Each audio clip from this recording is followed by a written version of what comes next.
Olá e bem-vindo de volta ao Hardware Info. Neste vídeo, vou mostrar como alterar a intensidade da vibração no Samsung S25 Plus.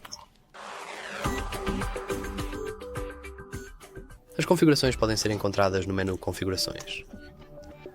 Depois de rolar um pouco, desmarque Som e Vibração. Aqui, você deve rolar um pouco para baixo. E aqui você pode encontrar a intensidade da vibração.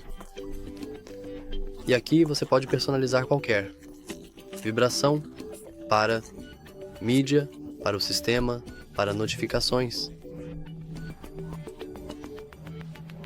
e para a chamada que você deseja escolher.